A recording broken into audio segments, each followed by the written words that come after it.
దివ్య బలి పూజ యొక్క ప్రాముఖ్యత మనకు తెలియదు. ఎందుకంటే మనము కొన్నిసార్లు వేరే చోట ప్రార్థనలు పెట్టి అక్కడికి వెళ్తాం.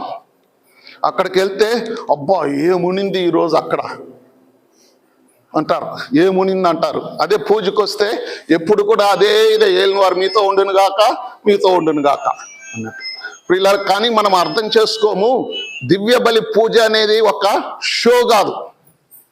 దివ్య బలి పూజ అనేది ముఖ్యంగా దాన్ని అర్థం చేసుకోవాలంటే, ప్రతిసారి దివ్య బలి పూజలో మనం పాల్గొన్నప్పుడు సాక్షాత్తు ఆ కల్వరి కొండపైనే పోయి నిలబడుతున్నాం.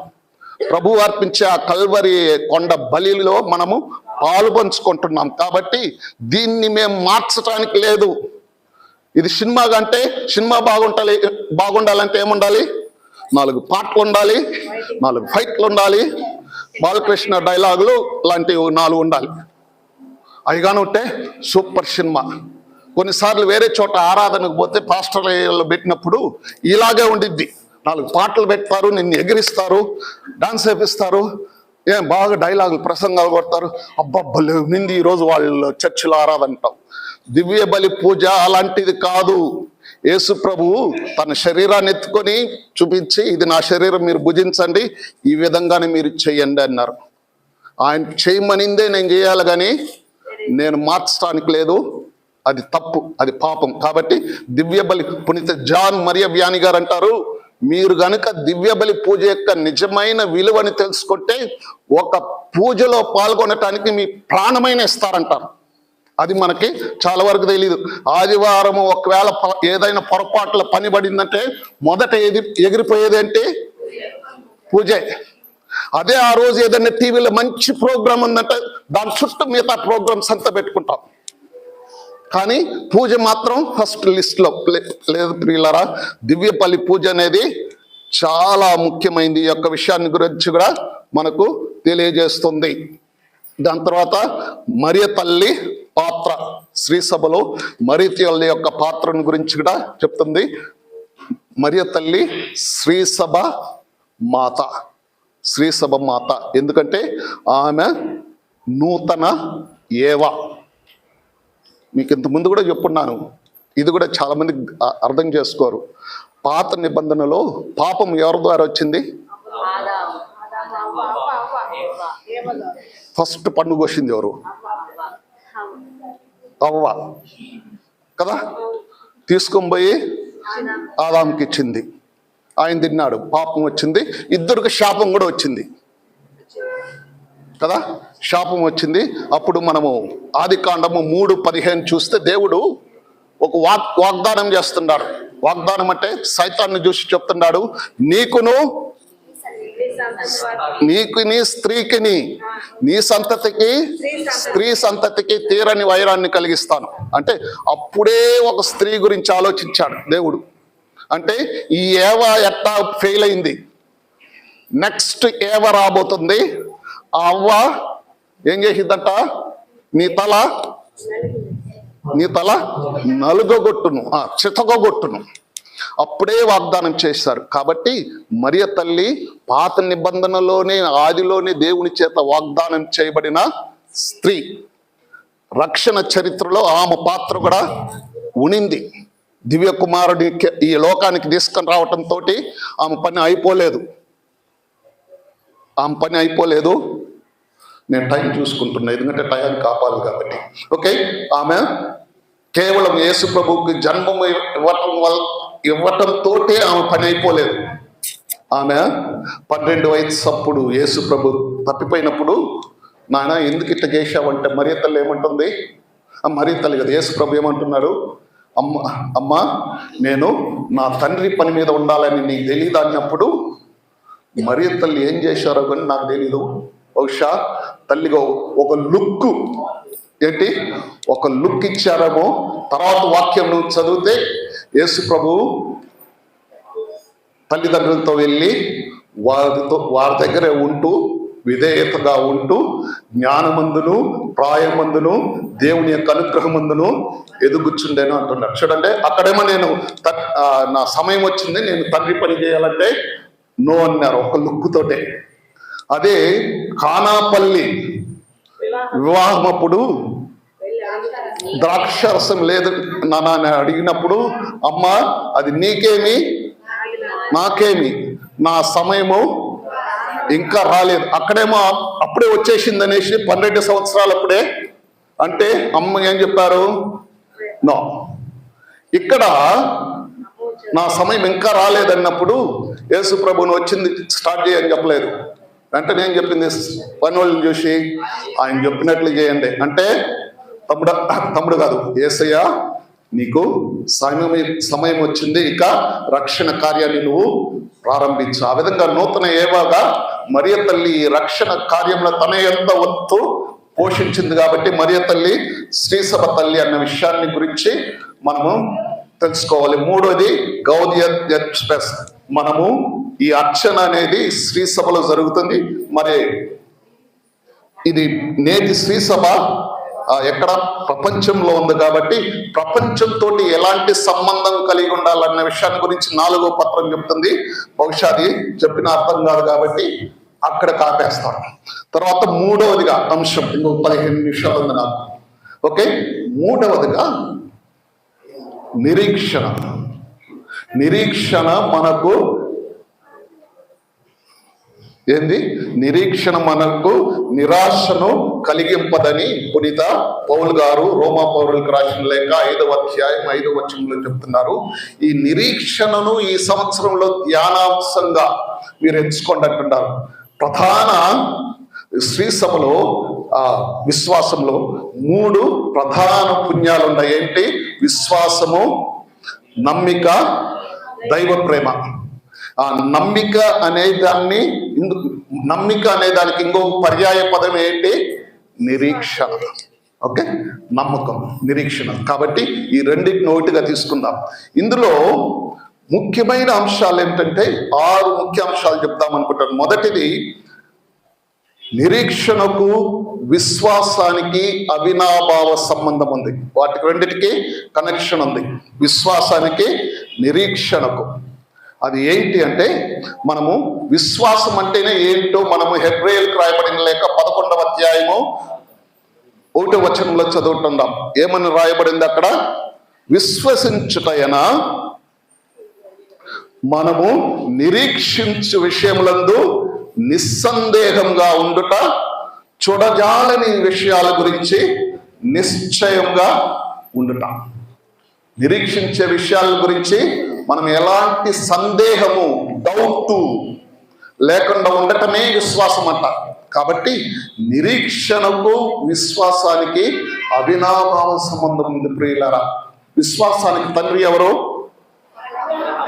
అబ్రహాము కదా. ఎందుకు ఆయన విశ్వాసానికి తండ్రి అన్నారు?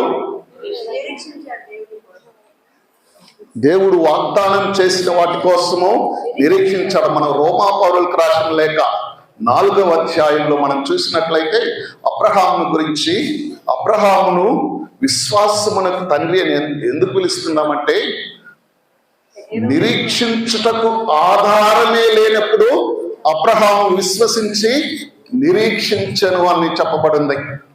నిరీక్షించుటకు ఆధారమే లేనప్పుడు. ఎందుకు ఆధారం లేదంట? దేవుడు అబ్రహాం పిలిచారు. అబ్రహాం ఇదరావు. అమ్మో, నాకు హిందీ వచ్చేస్తుంది. అబ్రహాం ఇదరావు, ఉదర్ దేకో, ఉప్పర్ దేకో అన్నాడు. అంటే పైకి చూడు. పైన ఏం కనిపించినాయి? స్టార్స్. అంతటి సంతానాన్ని ఇస్తానన్నాడు.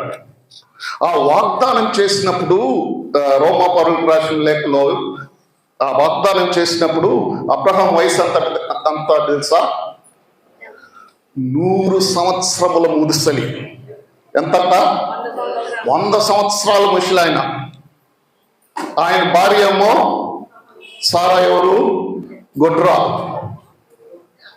ఆయనకి చూపించి నీకు ఇంతటి సంతానం ఇస్తున్నారు. అప్పుడు ఆ వాక్యం చెప్పబడింది, మృతతుల్యమైన తన శరీరం గురించి ఆలోచించినప్పుడు తన భార్య అయిన సారా గొడ్రాలని కూడా తెలుసుకున్నప్పుడు కూడా అబ్రహాము విశ్వసించి నిరీక్షించాడు. ఆయన 100 సంవత్సరాల ముసలాయన శరీరము సచ్చిన శవంతో సమానం. నా శరీరం సచ్చిన శవమేలా ఉన్నా, నా భార్య గొడ్రాలైనా దేవుడు వాగ్దానం మాత్రము నెరవేరినని విశ్వసించి నిరీక్షించాడు. కాబట్టి విశ్వాసానికి నిరీక్షణకు అవినాభావ సంబంధం ఉంది ప్రియులారా. ఇది మొదటి అంశం. రెండవది, మన యొక్క నిరీక్షణ అనేది దేవుని యొక్క విశ్వసనీయతపై ఆధారపడి ఉంది. దేవుని యొక్క అంటే మనం ఎందుకు నిరీక్షిస్తున్నాము, ఎందుకు దేవుణ్ణి నమ్ముతున్నామంటే మనం నమ్మే దేవుడు విశ్వసనీయుడు, నమ్మదగిన వాడు. మనం నమ్మే దేవుడు నమ్మదగిన వాడు. మనుషుల్ని నమ్మితే ప్రయోజనం లేదు ప్రియులారా. నేను నా జీవితంలో జరిగిన ఒక సంఘటన చెప్తా. నేను గురువైన ఫస్ట్ 3వ సంవత్సరంలో నాకు బైక్ లేదు, బిషప్ గారు ఇవ్వలేదు. అట్ట చేర్చి ఒక 40,000 చేర్చి పెట్టిన. 40,000. అప్పుడు ఈ హీరో హోండా స్ప్లెండర్ బండి, విలియం తెలుసు కదా, హీరో హోండా స్ప్లెండర్ 45,000 రూపాయలు. నా దగ్గర ఉండేదంతా 40,000. ఓ సాల్లూరు దగ్గర అప్పడుగుదామని వెళ్ళాను. వెళ్తే ఆ సాల్లూరు దగ్గరికి ఇంకొక ఆయన వచ్చాడు. రోజు గుడికి వస్తాడంట ఆయన. స్వామి మా నాన్న మిలిటరీ, మాకు మిలిటరీ క్యాంటీన్లో 35,000కే ఇస్తారు బైక్ అన్నారు. ఎవరేది ఇదేదో బంపర్ ఆఫర్లో ఒక 5,000 నాకు మిగులుతుంది అని వెంటనే పోయి 35,000 తీసుకొచ్చి వాడి చేతిలో పెట్టా. ఆయన కూడా అన్నాడు, స్వామి రేపు మంగళవారం పొద్దున్నే 10 గంటలకి గుడి ముందు నీ బైక్ ఉంటుంది. కొత్త బైక్ కదా, నేను 9కే వెళ్ళిపోయినా. ఎవడైనా కొత్త బైక్ చూడాలని ఆశ కదా. 9కి వెళ్ళిపోయినా. 10 అయింది, రాలేదు. 11 అయింది, రాలేదు. 12 అయింది, రాలేదు. 2 గంటలైంది, రాలేదు. 4 గంటలైంది, రాలేదు. 6 గంటలైనా కూడా రాలేదు. తర్వాత స్వామికి చెప్పాను, స్వామి ఓసారి పోయి వాడు ఇంటికాడ చూసేద్దాం స్వామి అన్నాను. ఇద్దరం కలిసి వెళ్ళాము. ఇంటికాడికి వెళ్తే ఇల్లు తాళమేసి ఉంది. పక్కింటి వాళ్ళని అడిగితే వాళ్ళు రాత్రి అన్ని ప్యాక్ చేసుకొని వెళ్ళిపోయారు. ప్రియులారా, నిజం చెప్తా, నాకు బైక్ రాలేదు కానీ ఆ రోజు నుంచి బీపీ వచ్చింది. అప్పటి నుంచి ఇప్పుడు దాకా టాబ్లెట్లు వేసుకుంటానే ఉన్నా. ఎందుకు చెప్తున్నానంటే మనుషుల్ని మనము ఎంత నమ్మించాడు తెలుసా వాడికి, కానీ మోసం చేశాడు. కానీ మనం విశ్వసించే దేవుడు విశ్వసనీయుడు, మనం నమ్మే దేవుడు నమ్మదగిన వాడు. అందుకే ఆయన తన కుమారుడిని మన కోసము ఇచ్చేశాడు. అద్వితీయ కుమారుని అంటున్నాం. అంతకంటే దేవుడి దగ్గర గొప్ప ఆస్తి అంటే ఏం లేదు. తన అద్వితీయ కుమారుని మన కోసం ఇచ్చాడు. ఎందుకంటే ఆయన ప్రేమ అలాంటిది. కాబట్టి మనం విశ్వసించే దేవుడు నమ్మదగిన వాడు. కాబట్టి మన యొక్క నమ్మకం అనేది ఆయన గొప్పతనం పైన, తండ్రి దేవుని యొక్క విశ్వసనీయత పైన ఆధారపడి ఉండాలి. ఇది ప్రియులారా రెండవది. మూడవది ఏంటంటే మన యొక్క నిరీక్షణ అనేది యేసుక్రీస్తులో లాంగర్ వేయబడినది. మొదటిది తండ్రి దేవుని యొక్క విశ్వసనీయత. రెండవది యేసు ప్రభువునందు లాంగర్ వేయబడిందంటే ఆయన మన కోసం చేసిన కార్యాలపైనే మన యొక్క నమ్మకం అనేది ఆధారపడి ఉంది. ఎవరో చేసిన కార్యం కాదు. అందుకే కొరింథీయులకు రాసిన మొదటి అధ్యాయంలో పౌలు గారు కొరింథీయ సంఘాన్ని చూసి మాట్లాడుతాను. ఎందుకంటే అందులో గొడవలు ఉన్నాయి. నేను అపోలోకు చెందిన వాడిని, నేను పౌలుకు చెందిన వాడిని, ఇంకొకరు నేను బర్నబాస్కు చెందిన వాడిని. ఆ విధంగా నేను ఈ సంఘం, ఆ సంఘం, ఈ సంఘం అన్నప్పుడు పౌలు గారు అంటారు, అయ్యా ఒకటి గుర్తుపెట్టుకోండి, మీకోసం ప్రాణం ఇచ్చింది ఎవరు? పౌలు ఇచ్చాడా? బర్నబాస్ ఇచ్చాడా ప్రాణము? మీ పాపాల కోసం తన ప్రాణాన్ని కల్వరి కొండపైన అర్పించింది ఎవరు? యేసయ్య. అంతేగాని నేను కేవలము పనివాడినే. నేను విత్తనాలు వేసాను, కూడా నీళ్లు పోశాడు. కానీ అంతా కూడా జరిపించేది ఎవరు? తండ్రి దేవుడు. కాబట్టి మీరు యొక్క విషయాన్ని గుర్తుపెట్టుకోండి. యేసు ప్రభు మన కోసం చేసిన ఆ గొప్ప కార్యం పైన మన నమ్మకం ఆధారపడి ఉంది. పౌలు గారు చెప్తారు, ఏమంటారంటే, యేసునందు విశ్వాసం ఉంచి మరణించిన వాడు, యేసు ప్రభు యొక్క మరణంలో మనం పాలు పంచుకుంటే ఆయన యొక్క పునరుత్థానంలో కూడా మనము పాలు పంచుకుంటాం. ఆయన మరణంలో విశ్వాసంలో ప్రభువే చెప్తాడు, ఎవరికి? మార్తా మరియమ్మలతో చెప్తారు లాజరు చనిపోయినప్పుడు, పునరుత్థానమును జీవమును నేనే, నా యందు విశ్వాసం ఉంచేవాడు మరణించినను జీవించును. ఎందుకంటే వారి పాపాల కోసము నేను మరణిస్తున్నాను. యేసు ప్రభు మన కోసం మరణించి తన ప్రాణాలని అర్పించాడు. కాబట్టి ఆయన యందు విశ్వాసం ఉంచిన మనం కూడా మరణించినను ఆయన పునరుత్థానంలో పాలు పంచుకుంటామన్న ఆ నమ్మకం అనేది మనకు ఉంద, ప్రియమైన సహోదరి సహోదరులారా. కాబట్టి వీటన్నిటికి కారణం ఎవరు? క్రీస్తు. క్రీస్తు. మనము ఫిలిప్పీలకు రాయబడిన లేక మనము 2వ అధ్యాయం 6వ వచనం నుంచి చూస్తున్నాం. ఆయన ఎల్లప్పుడూ దైవ స్వభావమును కలిగి ఉన్నను,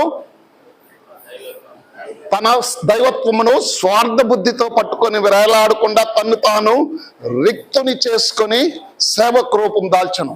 అంటే అర్థమైందంటే, ఆయన దేవునితో సమానంగా ఉన్నా కూడా నీ కోసం నా కోసం ఆయన మనుష్య అవతారం ఎత్తాడు, మానవుడిగా జన్మించాడు.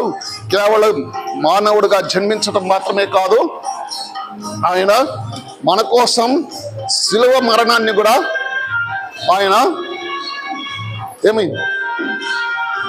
కరెంట్ వచ్చిందా? కోసం తన ప్రాణాన్ని అర్పించాడు.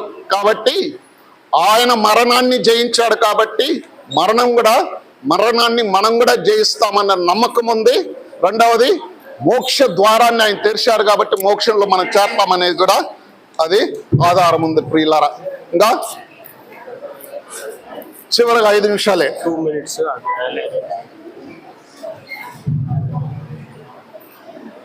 ఇంకా అయిపోయింది లేనా, ఇంకొద్దులే బాగా పాయింట్. ఇంకా 5 నిమిషాల్లో అయిపోతుంది. కాబట్టి కాదు, పవిత్రాత్మ దేవుడు మన తరపున వాదించి మాట్లాడేవాడు. అడ్వకేట్ అన్న పేరు ఉంది. అడ్వకేట్ అంటే అర్థం ఏంటి? లాయర్. ఏం చేస్తాడమ్మా? ఏం చేస్తాడు లాయరు? మన తరపున వాదిస్తాడు. పవిత్రాత్మ దేవుడు కూడా మన తరపున ఎప్పుడు వాదిస్తుంటారు. ఏంటి తెలుసా? ప్రతి దివ్య బలి పూజ జరిగేటప్పుడు కూడా దీన్ని పిలిచేసేయమనక, ఓకే, ప్రతి దివ్య బలి పూజ జరిగేటప్పుడు కూడా పవిత్రాత్మ దేవుడు ఆ కల్వరి కొండ అంటే ఆ పీఠం మీద అర్పింపబడే ఆ అప్ప ద్రాక్షరసాలను క్రీస్తు ప్రభువే తన శరీర రక్తాలుగా గురువు స్థానంలో మార్చి ప్రజలకు పంచిపెట్టడానికి తయారవుతుంటే పవిత్రాత్మ దేవుడు ఆ పూజ టైంలో, ప్రభువా మీ దివ్య కుమారుడైన క్రీస్తు కల్వరి కొండ పైన మరణించింది వీళ్ళ కోసమే కదా, వీళ్ళ పాపాల కోసమే కదా. ఆ యొక్క శిలువ మరణాన్ని, ఆ అర్పణను చూసి వీరందరి పాపాలని మన్నించండి అని మన తరపున ప్రతి దివ్య బలి పూజలో వాడాడేది ఎవరు? పవిత్రాత్మ దేవుడు. ప్రియమైన సహోదరి సహోదరులు, కాబట్టి పవిత్రాత్మ దేవుడు మన యొక్క నిరీక్షణను బలపరుస్తాడు. 5వదిగా, మనము నిరీక్షించేటప్పుడు ఓర్పుతో సహనంతో నిరీక్షించాలి. దేవుడు వాగ్దానం చేసిన వాటిని ఆయన సమయంలో ఆయన మనకు ప్రసాదిస్తారు. ఏదో మనం అనుకున్నప్పుడు కాదు. దేవుడు ఏటీఎం మెషిన్ కాదు. ఏంది కార్డు పెట్టి పిన్ను కొడితే తప్పని నీకు డబ్బులు ఇచ్చేయడానికి. దేవుడు అల్లావుద్దీన్ అద్భుత దీపంలోని ఆ భూతం కాదు, నువ్వు ఇటు వృద్ధంగానే బయటకు వచ్చి చెప్పున్నానా నీకేం కావాలంటే 2 ప్లేట్లు చికెన్ బిర్యానీ అంటే తెచ్చి నీకు ఇచ్చేయటానికి మన దేవుడు అది కాదు. దేవునికి తెలుసు ఏ సమయంలో ఏది మనకు అవసరమో అని. సో మనం నిరీక్షించేటప్పుడు ఓర్పు సహనము కలిగి నిరీక్షించాలి. నువ్వు చెట్టు ఏంది విత్తనాలు వేయగానే పండ్లు కాయాలంటట లేదు. ఓకే, ఇది 5వ అంశం. 6వ అంశం ఏంటంటే రోమాపౌరులకు రాసిన లేక 12:12 చెప్తున్నారు, మీరు నిరీక్షణలో మీరు సంతోషంగా ఉండండి. ఎలాగంట? సంతోషంగా నిరీక్షించాలి. దేవుడు తప్పకుండా మనకు ప్రసాదిస్తారని ఆ ఆనందంలో, ఏదో డౌట్గా నిజమేనా, జరుగుతుందా, దేవుడు చేస్తాడా అనే అనుమానాలు లేకుండా సంతోషంగా మీరు ఆనందంగా నిరీక్షించండి అని చెప్తున్నారు. ఇవి ప్రియులారా బైబిల్ గ్రంథంలో నిరీక్షణ గురించి, విశ్వాసానికి నిరీక్షణకు సంబంధం ఉందనేది మొదటిది. మన యొక్క నిరీక్షణ అనేది దేవుని యొక్క విశ్వసనీయతపై ఆధారపడి ఉందని, క్రీస్తు ప్రభువుపై లంగరు వేయబడి ఉందని, పవిత్రాత్మ చేత బలపరపబడుతుందని, తర్వాత ఓర్పు సహనంతో మనం నిరీక్షించాలని, అంతేకాదు ఆనందంతో మనము నిరీక్షించాలనేది ఈ 6 అంశాలు. చివరిగా ప్రియులారా, నాకు ఇచ్చిన టైం అయిపోతుంది కాబట్టి చివరిగా నిరీక్షణలో 2 రకాలు. మొదటి రకం నిరీక్షణ ఏంటంటే, పాప మీరు చిన్నపిల్లలు కదా, మీరు ఎగ్జామ్స్ కోసం నిరీక్షిస్తుంటారు. ఎగ్జామ్స్ కోసం నిరీక్షించేటప్పుడు ఊర కూర్చొని ఉంటారు, ఏం చేస్తారు? చదువుతూ ఉంటారు. చదవటమే కాదు, రాసి చూసి అంత బాగా ప్రాక్టీస్ తయారవుతుంటారు ఎగ్జామ్స్ కోసం. ఎగ్జామ్స్ రాసేశారు, రిజల్ట్స్ కోసం నిరీక్షిస్తున్నారు. అప్పుడు ఏమన్నా చేస్తారా? మహా అయితే టెన్షన్ పడుతుంటారు, మహా అయితే ఒక ఒత్తిడి తీసుకున్నారు, పెడతారు, వెలిగిస్తారు. అంటే మొదటిది క్రియాశీల నిరీక్షణ, రెండవది పాసివ్ క్రియారహిత నిరీక్షణ. మనము యేసు ప్రభు యొక్క రాకడ కోసము లేదా మోక్ష భాగ్యం కోసం నిరీక్షించేటప్పుడు మనం క్రియాశీల నిరీక్షణగా ఉండాలి. పెద్దలు చెప్తారు, ఒక అడ్వైస్ ఇస్తారు, నాయన టైం ఉన్నప్పుడే 4 రాళ్ళు వెనకేసుకో, టైం ఉన్నప్పుడే 4 రాళ్ళు వెనకేసుకో.